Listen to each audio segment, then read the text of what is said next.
welcome back to Untitled-2 podcast. My I'm name Ash. is Connor. You're always first, so I thought this time. Okay. Well, maybe you should start the intro for once. So, something pretty big's happening tomorrow. Really? Yes, my birthday. I'm just kidding. It's like insignificant, just like my entire life. Wow. But the reason I'm excited about that, which I'm not normally that excited about, is that I have a PS4 Pro due to this. I hadn't noticed. You hadn't. It's fucking big. It's a lot bigger than my normal PS4. Well, it's got bigger hardware in it, hasn't it? So Well, yeah. I assume that's why it's so big. I figured it would just be around the same size, since like technology's growing in. Well, I suppose if they Sorry, that was awkward. if they made another PS4 with the same processing power as my old PS4, it would be a lot smaller. Yeah. Because that's just Well, how they made the 1 terabyte versions, and that's smaller than the first edition. I see. But this obviously has to play in 4K, and I say that with air quotes. Because a lot of it, full 4K. it's not like proper native 4K, is it? It's like upscaled and... In my research, I found that the game that gets closest to 4K, I think, is Uncharted-4. Right. Because they updated it. That's fucking with crazy, 4K. that, mate. It could be Horizon, actually. I haven't tried Horizon in 4K yet.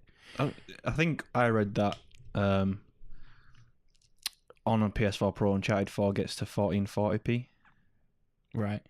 which is fucking insane. It And it still is runs pretty at good. a solid 30 frames as well. Yeah. That's fucking mental. Monster Hunter as well gets quite good res. I've got it on resolution mode. There's also frame rate mode, which keeps it as close to 60 frames per second as possible all the time. And there's also graphics mode, which doesn't seem to improve the graphics much, other than reducing popping, like things load in earlier, so you don't see them popping in the distance. And like if you look at a cliff in the distance as you're walking towards it, you'll see the texture, like go higher res. Like you'll see a pop as that happens. That doesn't happen because it's already higher res. Yeah. But obviously, I've got a 4K TV. I'm going to run it at high resolution mode. If I didn't have a 4K TV, I probably wouldn't care. Do you notice like the LOD models, which I believe stands for load on distance? You know how like in games they'll have a low res model off in the distance, Yeah, like and the closer you get tree, to it, and it'll pop into. And then I don't know because, like I said, I've been using resolution mode, so Right. I don't. Because like even I don't have a PS4 Pro, but even on my PlayStation, I don't have that many issues with popping and stuff like that. Yeah, that's what I thought. Like you can see popping like on Wildspire Wastes, like right in the distance, just because it's like the flattest area. You can like see a plant maybe get a bit higher res in the distance or phase into existence, but that's it. Whenever I'm talking about popping, it always reminds me of Tyler Tasmanian Tiger 2. Because they added this like open world element to it, and you could drive around in like a little jeep, and the popping was ridiculous. It'd be like 2 foot from the front of the vehicle, like grass had just started appearing. Yeah. And they tried to like animate it a little so it looked like the grass was growing, but that was even weirder. There was a game that we played. I can't remember if it was on PlayStation or PC, but it was definitely multiplayer, and that had really awful like texture poppings and stuff like that. I don't know what you mean. What game you mean? Yeah, I can't remember. Was it DayZ, maybe? Oh, I don't Daisy know. was disgusting. But I remember, like, every time we played this game, it was a fun game to play for a while, but every time we played it, we'd always just be sat around for 5 minutes complaining, like, fucking texture's not even loaded in yet, everything's grayscale. Oh, look, trees have fucking popped in now. Yeah. I think a lot of that was to do with, like, internet connection as well. Like, a lot of it was stored on a server. If it is DayZ, that makes sense, but I don't know. Pardon me, that was disgusting. So, before I move on to the game that I got with my PS4 Pro, I just want to talk a bit more about Monster Hunter, because I've been playing it so much. Like, the game is so dope, I cannot get enough of it. And I'm so excited now that I currently have 2 PS4s, so, like, we can spend the whole weekend just, like, playing it together at my actual house. Like, couch co-op is something I miss so much. Like, online gaming's cool and everything, but my internet is awful. Like, we've been barely able to play Monster Hunter together. Do you think it'd be alright handling us both on the same time? Well, the Skyman came the other day and fixed my internet. Right. So then didn't we try immediately afterwards and it still didn't work? I think that was PSN because nothing else was struggling. Fair enough. Except from party chat. Like, I wasn't even getting kicked from online on the game. It was just party chat. Because I could join the party, I just couldn't talk to you. We couldn't hear Have you tried, like, resetting the connection and that? Well, I was going to restart my PS4 and then try again, but I ended up doing something else. So right. We'll see anyway. At least we don't have to use party chat with you being here. But yeah, there's a few things I want to talk about with Monster Hunter. So I got really frustrated with it the other day because I joined 2 guys online to do a hunt. And when I joined, it was like 12 minutes in and they'd already fainted twice. And then I lost internet connection. And I'd only just joined, so I feel like there should be some contingency for that. Like, if I joined and they've wasted my lives, and then I get kicked and I've got to do it solo, and this thing's barely lost any health because they were shit at the game, like, it just seems a bit unfair. Yeah, I would have backed out of that and restarted the. Well, I tried it, and after 40 minutes, I died. Just fainted once, and it was an Anjanath. And it was limping so badly, like it had gone back to its nest twice. Right. And it was so close to dying. And then I fainted. So yeah. It's annoying how much easier the game is with people as well. Because like it says, it ups the difficulty for multiplayer. But when you're with other people, the game is so much easier. Like a 50-minute hunt turns into like 15-minute hunt. Yeah. So it's annoying not because of my internet connection, which I'm not the only person in the world that can't get online easily. It's annoying that the game is just so much harder to play solo. Yeah, until you don't even level up. I don't know what I was going to say then, because obviously your health stays at the exact same throughout the game. It's your gear that gives you more health and stuff, and obviously eating before a quest and that. I think the game is aimed more at online play, which is fair. Yeah. But if they'd been more upfront about that, then I probably wouldn't be so upset that I'm getting massively raped when I play solo. They were saying for a long time that they're going to focus it on being accessible and getting a bigger crowd in, and obviously one way of doing that is by putting it online. Yeah, apparently it's one of the biggest games in Japan. Yeah, Monster Hunter is massive in Japan. It's mental. I think Persona is as well, but I've only ever played one game, and it was Persona 5, which I'm still playing. Do you know what I really love visually from Monster Hunter? Is the little icons of all the monsters. Yeah. The podcast that came out a couple of weeks ago, which was about Monster Hunter, I made an Anjanath icon in our brand colours. And I had so much fun doing that. I just want to make a collection. There's no point in doing it, but I just want to do all of them in our brand colours. That'd be so dope. I think the logos look really cool because I can picture them chiseled into an old fucking 10,000-year-old cave somewhere. Yeah, exactly. Yeah, that'd be awesome. So, something happened which really pissed me off, and immediately after I put a note on my podcast notes because I was like, "Oh, I'm still going to be angry about this in a week, and I'm going to talk about it on the podcast." But I'm not really angry about it, but I'll talk about it anyway. Okay. So, my Palico is pretty useless. It's not anymore. He's been the best being in the game. He's been so cool. He always brings me Vigor Wasps on point. He's always knocking me out of stun. And I think it's because he's such a high level. Before, when I was having difficulties with it, I think it was just because he was a low level. But basically, I was fighting a Rathian, and I kept getting stunned by this Rathian. And the Palico's supposed to come up and hit you. And at one point, when I was stunned, the Palico ran up to me and I was like, yes, finally he's going to help me. And he sat down and licked his balls. I swear to God, right next to me. I was so angry. And then the Rathian got me and I fainted and I was like, fuck's sake. Useless Palico. I've not really had any trouble with my Palico. The only problem is he's too trigger happy with the Vigor Wasps. Yeah, when you need one, he's already used them. Yeah. Yeah. When I request one, he's fucking fast against me and just smashing it on my head. But then I'll be at full health. I haven't been hit by anything for 20 minutes. I'm doing really good. I'm dodging everything. Yeah.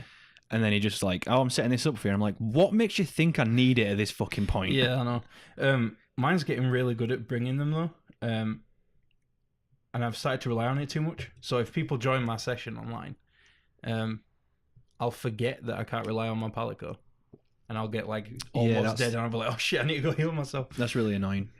Yeah, because there's no one to do that really. It's more than two, unless you have someone with a hunting. Like if you've got 3 people, no one has a palico. Yeah, exactly. And it's fucking awful. Pardon me. I went through like a phase where I was just hunting Anjanath over and over and over again because I wanted the flame thing. Basically, I had a quest to hunt a Rathian, and before I could hunt a Rathian, I wanted a Thunder, an electric insect glaive. To get that, I had to kill loads of Tobi Kadachi. To kill loads of Tobi Kadachi, I wanted a certain weapon that was a water weapon that was better than them. I wanted to upgrade my water weapon, so it just went back and back and back, and basically I needed to kill loads of Anjanath to get everything I needed. Right. And then eventually I got to the point where I could beat a Rathian easily. And it was very easy. I've killed like 4 of them, and I'll do it in like 15 minutes solo, so it's really awesome. But yeah, one time when I was fighting an Anjanath, you know that like nest it goes to where the first place that you meet Tobi Kadachi? Yeah. It went there, with all the trees around. Yeah. And then a Rathalos showed up, picked it up, and threw it on the ground for 1,200 damage. Wow. And it was so cool. And I tried to record it, and because I just got the PS4 Pro, my settings weren't set up. Like I had it on my old PS4 where if you double tap share, it'll like save a video or something. But anyway, I fucked it up, and I couldn't get the video footage of it, and I was like, oh, fuck's sake. Mine set up so that one tap it's screenshot, I think, and long tap it saves last 15 minutes. Right, okay. That's probably what mine is then, if it's default. Yeah. I don't think that's default. I set that up myself. Because it feels better pressing it once for a screenshot and then holding it for a video. It just makes sense. Yeah. So going back to what I said about like doing a 40-minute fight and then fainting because somebody wasted all your lives, you get nothing for that. You get nothing. Like, you don't get any parts from the monster unless it's dropped a couple, but then it'll be like an Anjanath scale or something. Yeah. You don't get anything because you didn't beat it. You don't get any bonus parts for like breaking parts of it unless you kill it. So like you can spend like a max of 50 minutes in a hunt and get absolutely nothing for it. And that's really frustrating. Yeah, I can see that. But yeah, forgetting about Monster Hunter for now, I got Shadow of the Colossus with my PS4 Pro. She did. It is fucking beautiful. If you'd like to see how beautiful it is on PS4 Pro, go to our Twitter at UT2cast because it is inundated with beautiful photo mode screenshots from the game because I couldn't help myself but stop every time there was like god rays between trees or something. I just had to take a picture and post it. It's crazy. It looked beautiful back on PlayStation 2, but like now that it's got a proper remaster. Yeah, I looked at some PS3 footage today and I was like, oh my god, I remember this being beautiful. And also, I always forget, every time I look at PS3 footage, I always forget just how awful the anti-aliasing is on PS3.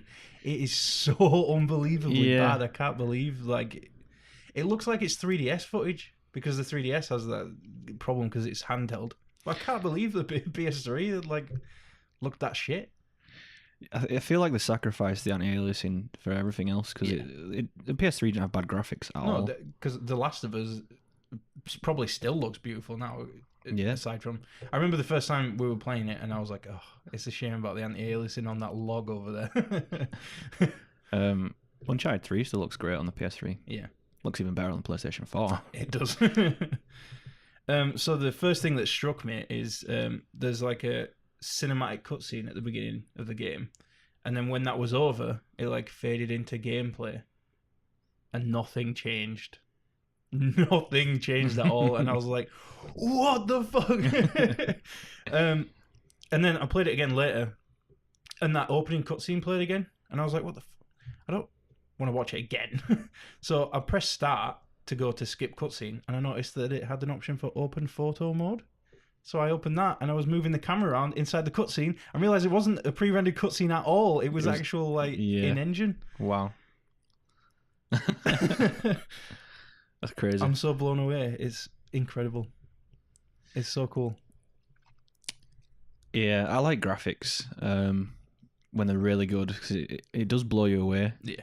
But it also helps that Shadow of the Colossus is just a phenomenally awesome game anyway. It is the perfect setting for a game that is like a showcase of the PS4 Pro's power, basically. Yeah. But like, even if they didn't update the graphics and they just ported the PS2 version of a PS4, I probably still would have got it. Yeah. But it's nice that they did give it a remaster. It looks all brand new and shiny. You can buy it online if you want, because I've already finished it. Yeah, saves me from buying it. Yeah, you'd have to buy it then. Not that it's expensive. I like that they do that with remasters. Yeah. Like, Crash Bandicoot was no exception, and that was 3 remasters in one. It was only 25, wasn't it? Yeah. 23 for us on 23, Prime. Yeah. So, playing Shadow of the Colossus again, it like really hit me hard how influenced what's it called? Breath of the Wild was by Shadow of the Colossus. Do you know what? Right. It's like so obvious when you go back and play it. It's not just Breath of the Wild, like so many games since Ico and Shadow of the Colossus have been influenced by those games. Yeah. It's insane. Whenever you see an interview and the interviewer asks the like the fucking project lead and stuff like, so what influences you and stuff like that, they always say Ico and Shadow of the Colossus. Yeah. They were way ahead of the time, and I fucking love those games. It's really. I remember I got it on PlayStation 2, right? I think I bought it off a mate at school for like a $5. Right. I don't think he liked the game, and I think it had been out for like a few years since then. Oh. And I was like, yeah, I need a new game to play. I'll get it. If it's shit, then whatever. But I didn't play it for ages. I just had it sat on my shelf. Yeah. Because I just looked at it and was like, it looks like it's not going to be any fun for some reason. I don't know. I had a dodgy brain when I was a kid. But I put it in one day because I was ridiculously bored, and it just fucking blew me away. Yeah. And then revisiting it when I've grown up and I'm an adult, and like it proper hits hard how like these colossi aren't even bothering you. They're just minding their own business, and you go up and fucking kill them, and you're like, what? There are a couple that, like, as soon as they see you, they'll attack you, but they're usually like defending an area or protecting the area, and they don't want you showing up. Like, they are guardians. It's like, accidentally walking into any predator's territory. They're gonna lash out, not because that's what they want all along. It's just you were in the wrong place at the wrong time. But yeah, the majority of them, like, they'll awaken when you get near, which is probably something to do with the like ancient sword that you've got. But they don't bother you. They'll just like fly around or swim about, and then you shoot them with an arrow, and they're like, "Fucking hell, what?" Yeah, I think is it the first one you ever come across? He's just minding his own business, walking around, isn't he? That fucking scene when you first see him, and he starts walking past, like you see the ground shaking first, and there's some trees in the shot, and the shake on those trees is so realistic. I was like, I had one of those moments. It doesn't happen often, but I had one of those moments where, like, the game world sort of blended into like hyper realism, and I was like, "Fuck!" But then, like, you notice a poly on the edge of something or something, and you're like, "Ooh, okay, I'm safe." But yeah, like as I say, we're just minding his own business, and it's up to you to get him to notice you. Yeah, he just walks right past you. If you walk up to him, he just don't give a shit, and you've got to, like, stab him or whatever, shoot an arrow at his leg.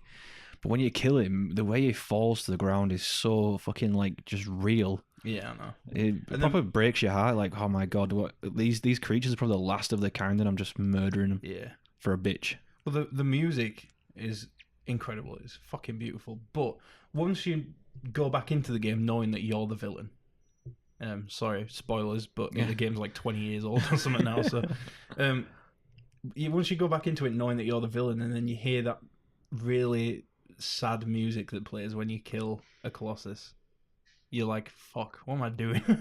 Yeah. Fuck, it's so beyond its time. It's incredible. Yeah. Looking forward to playing that again. I do have some gripes with it, though. Go ahead. I've... Like, the controls are so bad. Yeah. And I get why they didn't improve the controls. Like, they want to be true to the original, and I'm grateful that they were true to the original. Like, if they changed the controls, fair enough, it would probably be easier, but it wouldn't be the same.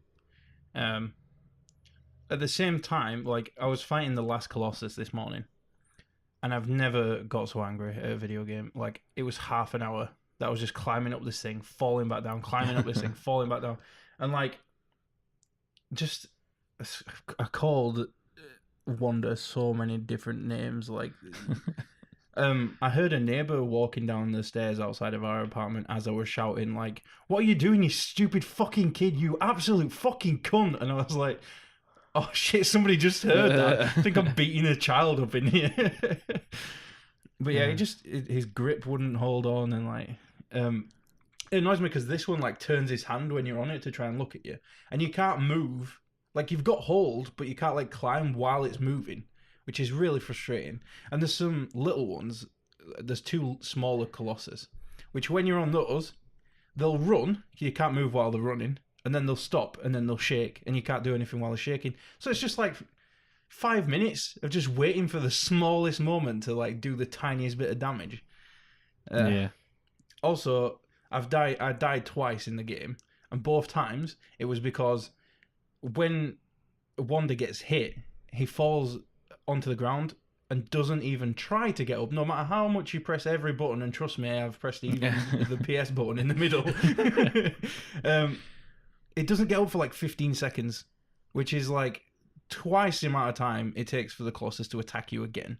So as soon as you fall on the ground, you're just fucked because they'll just keep attacking you until you're dead.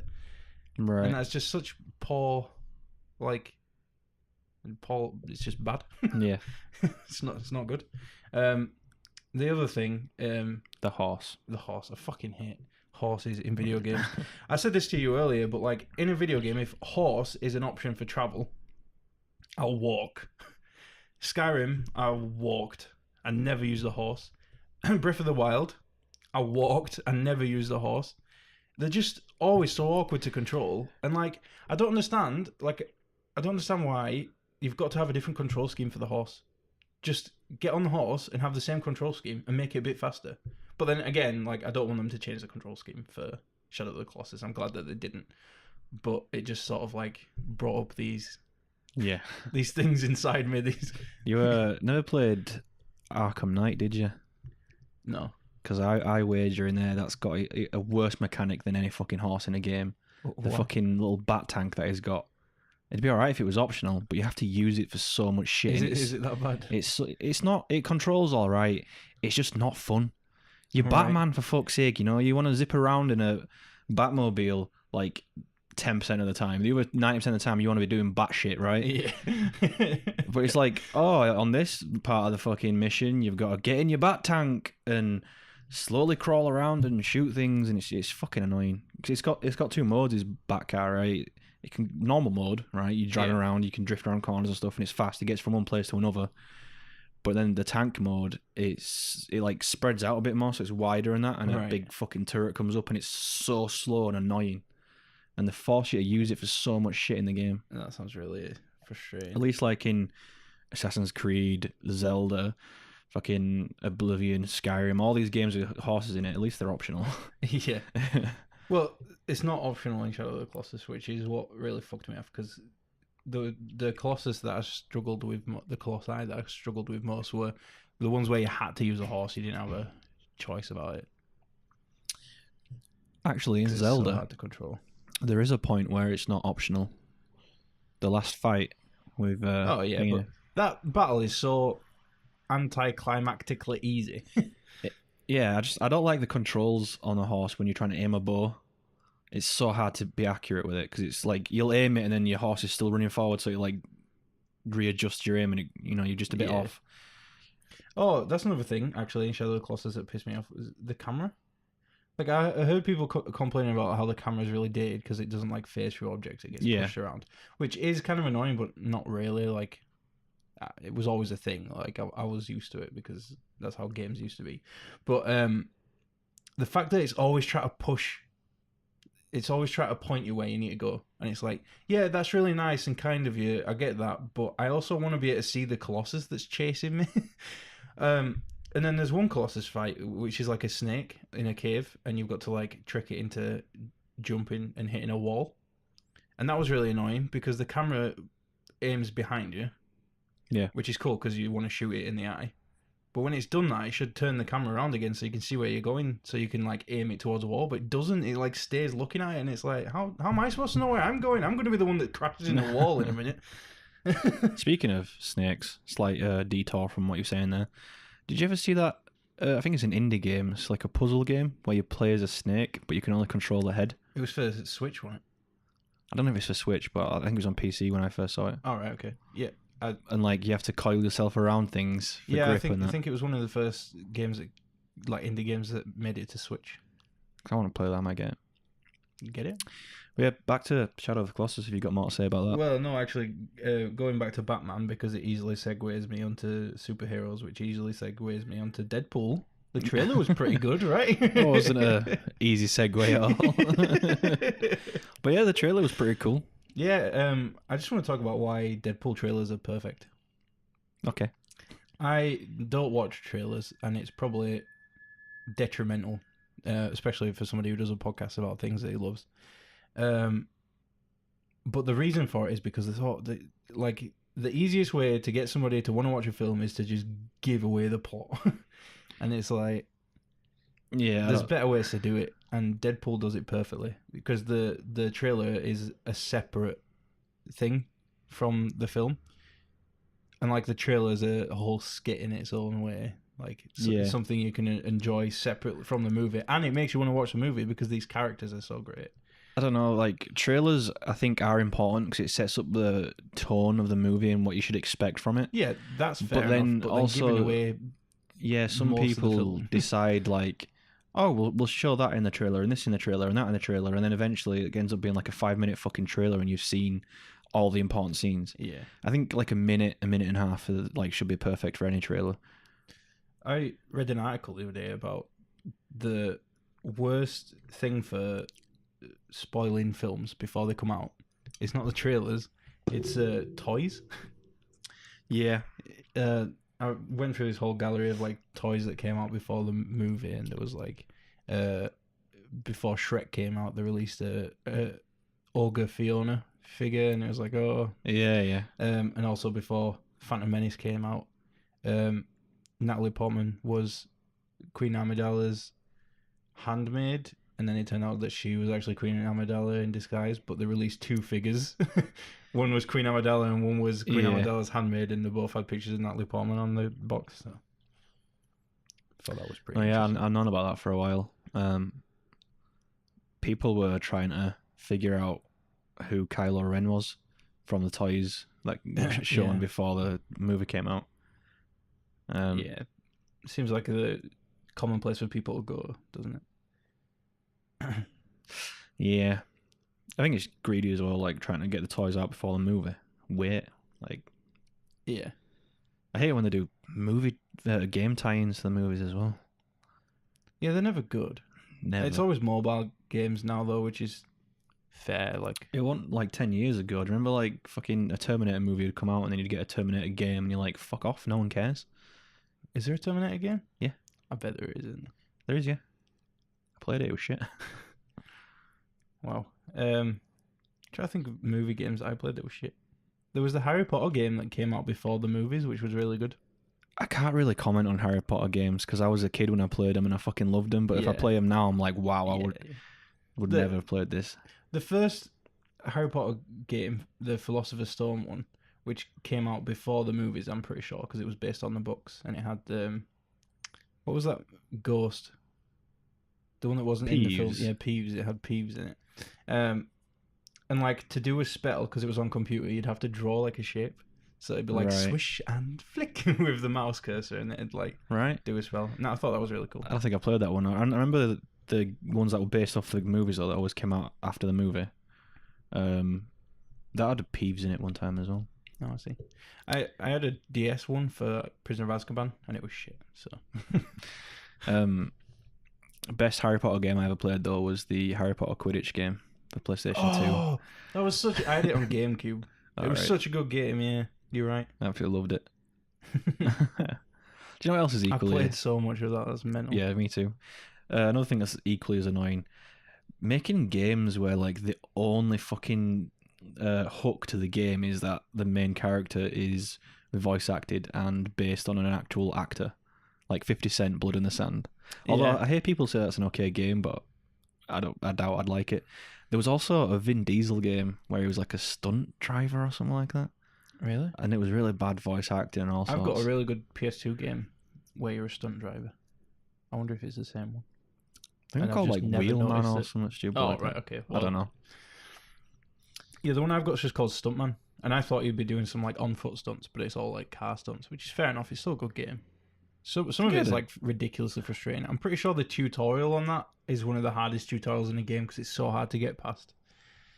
But when you do get past it, the game's actually good. So I don't know. I remember I had a demo for a Stuntman game, but the only thing that comes to mind when you mention driving game and a really awful like opening tutorial is the driver game where you've got to do all that shit in the parking lot.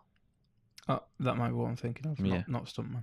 It teaches you how to do all the things individually, but then right at the end it gives you a big list. You got to do it all in like. Oh yeah, that's driving. You got to do it all in like 2 minutes or something. Yeah. Crash once and you got to start over again. Yeah. Speaking of stuntmen, have I ever told the story on the podcast about when I used to be like really into parkour because I played Assassin's Creed? I don't think so. So, you know my old friend James, don't you? Who's now a drug dealer. Pretty sure we've talked about him. Our old friend James, yes. We've talked about him before, I'm pretty sure. But first time I played Assassin's Creed, I was hanging out with him. It was like summer holidays, I think. And we were like, oh, that's so cool. And we started watching parkour videos on YouTube and stuff.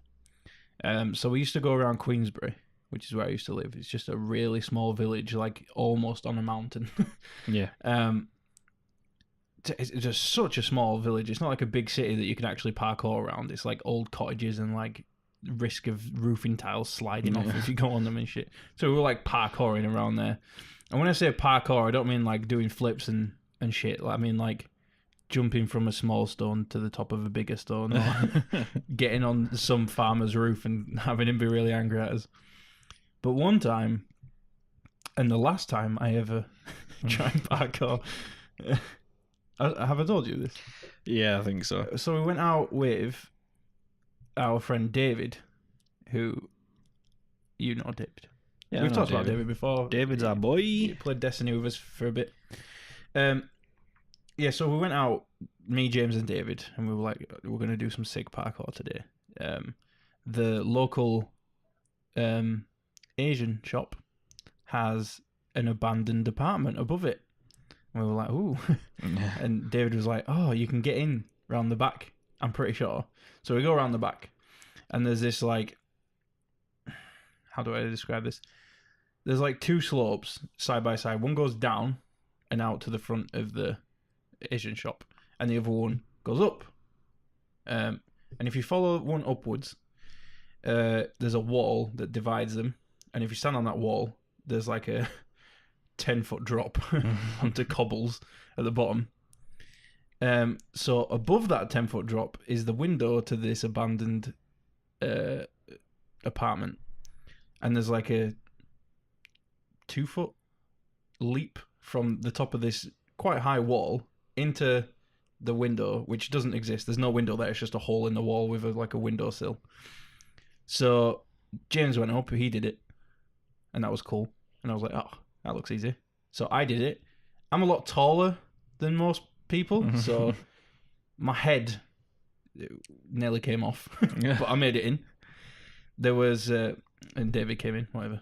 Well done, David. There was loads of like dead rats and shit in there. It wasn't very interesting. There was a lot of like needles, and I was like, maybe this wasn't a great idea. Let's get out. So David goes back out. One leap, he's done it.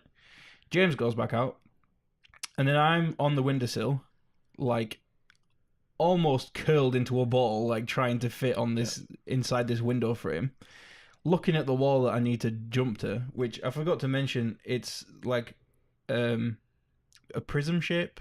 Yeah. So it's not a flat wall.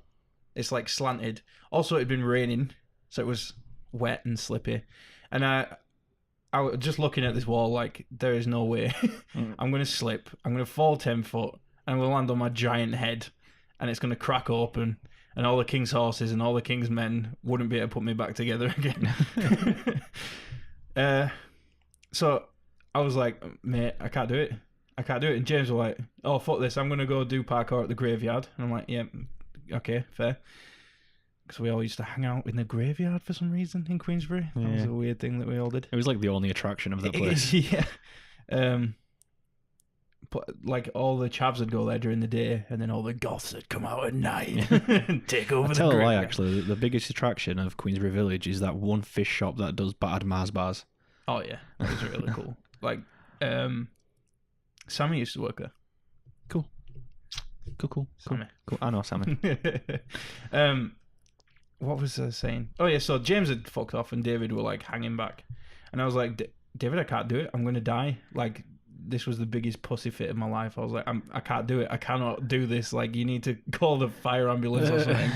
Get them and bring a ladder and get me down. And David's response was, he looked at his watch and he said, Avatar's going to be on in like 5 minutes. I need to get home. I'm so sorry.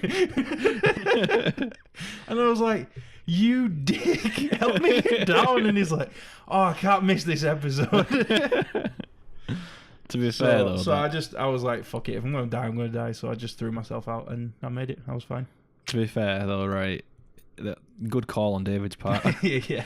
Avatar is an important series. I would have done the exact same shit. Yeah, I didn't watch The Last Airbender for a few years, until like a few years after that. Back then, I was really into a show called Shaolin Showdown, which is... Do you know, someone else was talking like about the coolest show I saw when recently. I was talking to your sister, and she was hanging out with... Oh, yeah, she was into it as well. She was hanging out with Chelios.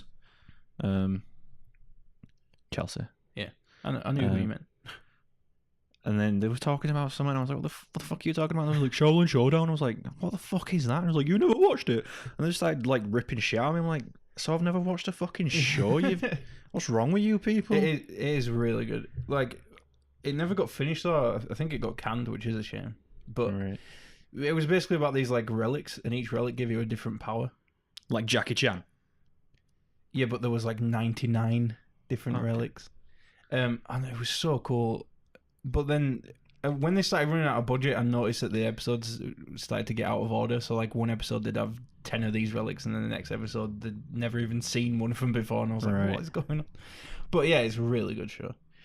The main character looks like Krillin from Dragon Ball Z. Krillin's a good fighter on Dragon Ball FighterZ, mate. I'll find out today. You will. After this podcast, we're going to go play Dragon Ball FighterZ. I'm not going to lie, mate. You're going to cry. I'm going to kick your ass so bad. No, because I was looking forward to getting it so we could all play it together. But then thinking about it, you've been playing it with Danny quite a lot. It was like 2 weeks ago when you talked about it on the podcast, so... Yeah. You've been playing it for 2 weeks. Danny's been playing it like pretty much every day for hours and hours. Whenever he gets home and he gets to sit down, he'll play it for like 3 hours every day. And I've played it, I'd say maybe between 5 to 10 times for like maybe 2 hours. Right. And I've already got better than he is. Well, that's no shock, really, is it? Although I've always been able to get slightly better than you at fighter games, and it's one of the only games that I've like slightly managed to. Yeah, I think it's just because you had more experience with fighter games than I did. I was always into platformers and shooters. The reason for that is that I used to emulate fighting games on my laptop, and then sit in an armchair next to my dad's armchair. And we'd play like Dead or Alive and shit together on my laptop. And it was hilarious because my dad used to he'd have his thumbs on the back of the controller and all his fingers on top. And then he'd use like his fingers to press all the face buttons and then like try and move around with one finger on the other hand. It was so silly. That is such a bass-ackwards way of playing a game. I know, and I was sat next to him using a controller properly, and he never thought, You just, every now and then your hands got closer and closer in his vision, just hoping he'd notice and be like, oh, I'm doing it wrong. But yeah, looking forward to kicking your ass. Yeah, it's going to be cool. I'm so excited about the fact that it's fucking enhanced for PS4 Pro. It already looks beautiful in the shit that I've seen, but on PS4 Pro... I wonder if playing it at 60 FPS is going to fuck my timing up. I hope so. I don't. I was once back when I had a YouTube channel. I mean, we have a YouTube channel now, but I was trying to be a Let's Player for 2 years while I was looking after my dad. And what was I going to say? Yeah, I was playing. What was it called? Metal Gear. The one where he plays Raiden. Revengeance or something. Revengeance, yeah. Gayest name ever, mate. That's and such a stupid word. The final boss fight I couldn't do it. There was like a QTA, and you were supposed to like press these buttons as they came up, but like the first one, I just couldn't do it, and I was like, "What the fuck is going on?" So I switched off the recording because I googled online, and apparently you can't do it at 30 frames per second. It has to be 60 frames per second, and the fact that I was recording, it was limiting what I was seeing to 30 frames per second, and I couldn't do it, so I had to turn the recording equipment off, do it, and then quickly turn the recording equipment back on and be like, okay, I did it. Wow. Yeah, it was insane. That's insane. Like, and it was on PC as well, so imagine the amount of players that just never beat that boss fight because the computers couldn't go up to 60 frames per second. I bet they released like a patch for it though or something. I don't know, because it was like 2 years after it came out when I was playing it. So. Right, okay. That game was actually really cool, like with the slicing mechanics and stuff. Well, I suppose so. The name is enough for me not to play it. Revengeance. Such a fucking... It was probably cooler in Japanese. I don't know. Usually when the Japanese try and name something after like Western conventions, like I always find it so like dorky. It's kind of cute and like endearing. Yeah. But for this one, it's just like, nah. To them, it's probably cool. Like, they always either use German or English to name things. Yeah. And it's like Super Fire Dash or something, and like in Japanese that probably sounds cool, but to us it's like Super Fire Dash. What the fuck? I don't know. I love it when the Japanese try and use, Western names. It's just, yeah, it's cool. Not cool, like it's cute and obviously misses the mark, but it's like, A for trying and all that shit. Yeah, I don't know. It's just one of those things that I enjoy about like an anime or a Japanese game. Speaking of Japanese games, I want to know what their compression algorithm is, because I work on emails and I've got a very strict like megabyte limit for GIFs, and I want to know how I can get that as compressed as these Japs are compressing these video games. Well, I googled it earlier so you mentioned earlier that Monster Hunter was 15 gig. Yeah. So I just quickly googled what sort of compression algorithm they use. And then I got led to a game forum where someone was asking the exact same question. Right. And this guy replied to him just with a picture of the guys from Silicon Valley. Because obviously you've not watched it, but in Silicon Valley they have like a compression algorithm. They make like the world's best compression algorithm that can compress like terabytes of data in a few minutes. Yeah. And I just thought that was quite funny. But you didn't get an answer though. No, not really. No. It's actually mental, because like I got Assassin's Creed Origins, and that was like 60, 70 gigabytes. And then like Monster Hunter, which is a pretty huge game, like we've only seen like 10% of it, and we've been playing it for like 3 weeks. It's only 15 gig. And it looks that beautiful on my Pro. The only like feasible answer I found was that compared to the way that was Westerners do it, the Japanese are very strict about compression and like meeting deadlines and stuff like that. Yeah. So when someone's like, finish these models, make sure they're only this much in, size, then they're very strict about making sure they meet that demand. Whereas over here, they'd be like, right, we need a high definition poly fucking, model of this character. And they won't specify that it needs to be below a certain size. And that's why our games end up being like just massive. That, and also someone suggested maybe they they reuse assets like the way fucking Bethesda do with like Skyrim and that. Yeah, that's a fair point. Because they're fucking mental with reusing assets, Bethesda. Did you ever see that one where there was a massive compilation of people who had clipped through walls and all sorts of shit and found how they'd reused massive shelves as small tables by pushing them into the ground? Yeah. That's pretty cool, that. It's not a bad idea. But also, speaking of Japanese games... I was just going to say, speaking of Japan, and go on to something else, but go on. Well, I would like to talk about a game since you've been... All right, fair. I know where this is going. I've always liked JRPGs. You gave me fucking, what is it? I know what you're thinking of. It had like 4 discs and it was... Yeah, it was 4 discs. It was some Odyssey or something, wasn't it? It was something Odyssey. It was. But I really enjoyed that. That was a really good JRPG, and I've always liked them. But I don't know, somewhere along like near the end of the Xbox 360 life cycle and the PS3 life cycle, I just stopped liking them. Yeah. I just stopped being interested in them. Recently, though, I bought Persona 5, which is kind of like rekindling my love for Japanese games. Mm-hmm. And it's crazy because, like, have you ever played a Persona game? No, I haven't even seen one. It's crazy because I hear people talking about it, but I've never seen anything from I've one. always I don't know what the gameplay is like or anything. Yeah, I've always seen, like, characters and stuff that people have been talking about online. Yeah. But I've never played a Persona game, and I just thought maybe you had. Because I don't know what any of them were like before 5. Yeah. But I'm really enjoying 5, and I'm like 50 hours in, mate, and I've still not completed it. I think I'm near the end. Pretty cool. It's very JRPG though. Like they know how to make a game last. There's a trend, right? I'll describe how like the game plays in the first like few hours of it, right? You get transferred to a new school, and like you've got a criminal record because you try to save this girl from being harassed by some drunken dude, and he like fell and cracked his head open or something like that, and then he told everyone that you just attacked him out of nowhere. Right. And your parents have had enough of your shit for some reason, and then they ship you off to it's called Yongen in Tokyo, I think. Okay. And you've got this new school, and like on your first day there, you meet this guy called Ryuji, who's like the typical delinquent. He doesn't even have a school shirt on. He's just got this big bright red fucking t-shirt on, with a jacket over the top, the blazer. Right. He's got the typical like delinquent stance that you see in animes, where they're kind of like squatting a little tiny bit, like the knees are like on the side, his hands in his pockets, and his back's kind of like slumped down. Yeah.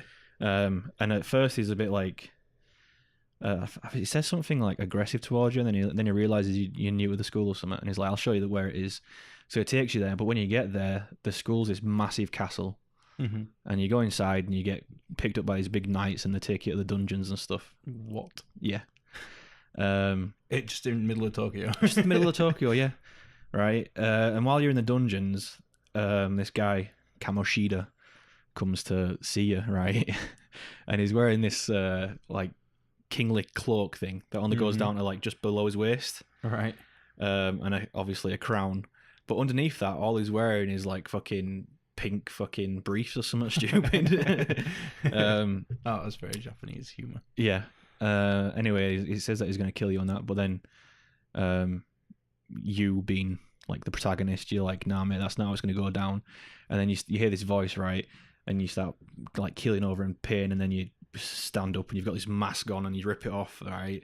And like this big persona right, just it only covers your eyes, your one. But anyway, right, you rip it off, your eyes are all bloody and shit, and then your persona comes forth and basically says, because you've rebelled, I will give you my power, right? Right. So you fight all these guys. Ryuji does the same thing. He ends up rebelling and getting his persona as well.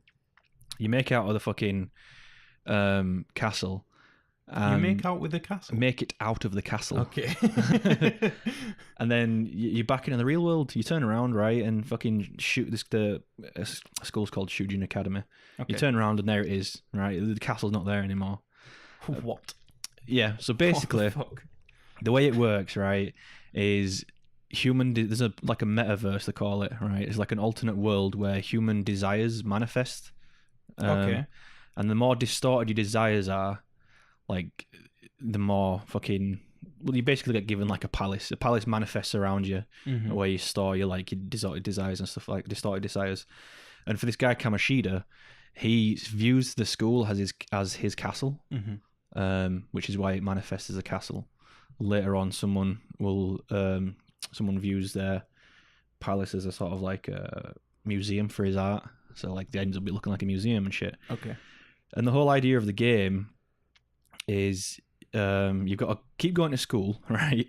Whilst at night times, either to do like go to a part-time job and stuff like that, or you even like after school you can do a job, flower shop I think it is, or you can like build up your relationships with all these people you meet along the way, or build up your own personal stats and stuff like that.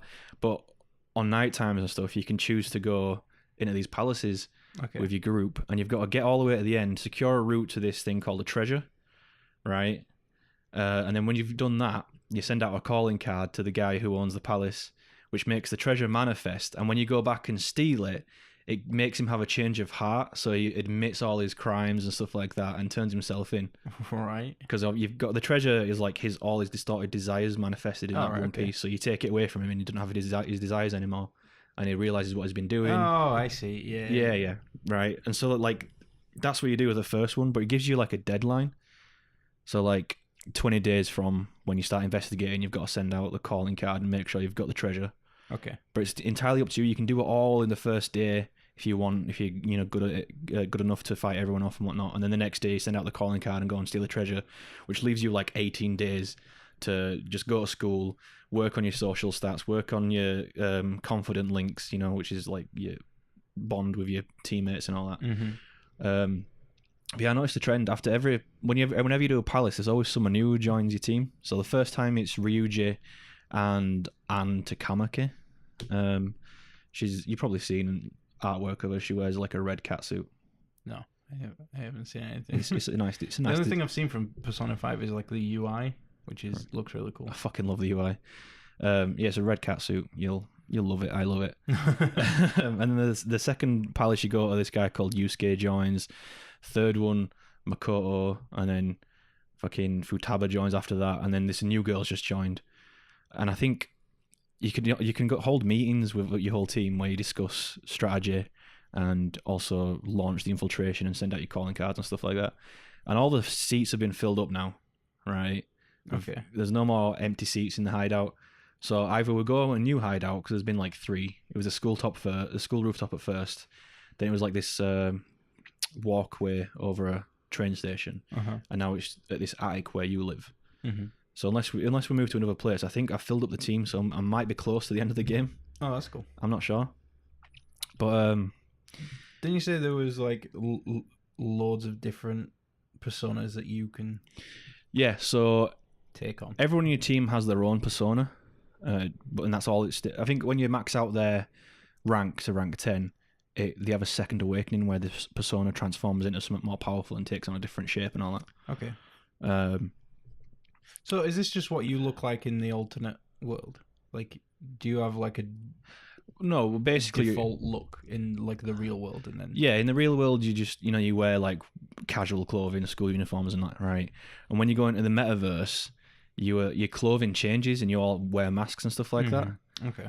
So for your protagonist, who I recommend if you play it, name him something Japanese, because it does not sound right when a character, obviously they don't say your name, but when on the dialogue when they say Parsons-kun, I'm like, that doesn't sound right. So yeah, your protagonist when he goes into the metaverse, he gets this really cool like black fucking jacket that goes down to like Matrix. Yeah. And he wears his little masquerade type mask, and he looks like a thief. Obviously Anne, I said she wears like a red catsuit, which is amazing. Ryuji's got like this skull mask and like this really cool metal thing that goes up his back, and it's like shaped to his spine and all that. Yeah, and you can see all the like the little links in it, so you can obviously bend his spine and shit. But yeah, they all just kind of like get their own outfits, and your personas are what do all like the magic and stuff like that. So you can just do a regular attack where you'll run in.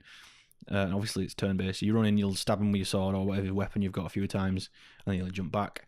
Or if they're weak to like say wind magic, and you've got a persona that does that, then obviously you'll see your persona. It'll be stood behind you, and it'll. Oh, so it's not actually you. It's not you. Your persona does it for you. Yeah. But yeah, the protagonist has a special ability where he can take on multiple personas. Okay. And so like in a battle, if you play to the enemy's weaknesses, and you hit, say like with wind, right? If it's their weakness, you hit them with that, they'll go down on their knees for a few turns or one turn or whatever. But if you can manage to do it to all of them in like say one turn or a few turns, then it initiates something called a hold up, where all your team run in, surround them, and you pull out your guns, right? Yeah, you got guns, which is actually it's really cool. The gun, mechanic thing. But you stand around them and you're like holding your guns at them. You can initiate an all-out attack, which is very anime. You all just jump up into the air, and like you don't see your characters. You just see a lot of swishes on screen and stab noises and stuff like that. And then they all jump down after that. And then in the background, you'll see a silhouette of the enemy that you just did an all-out attack on. And if you kill them during that attack, you'll hear that little, that slice sound, and then like blood will just spray out the fucking neck and whatnot.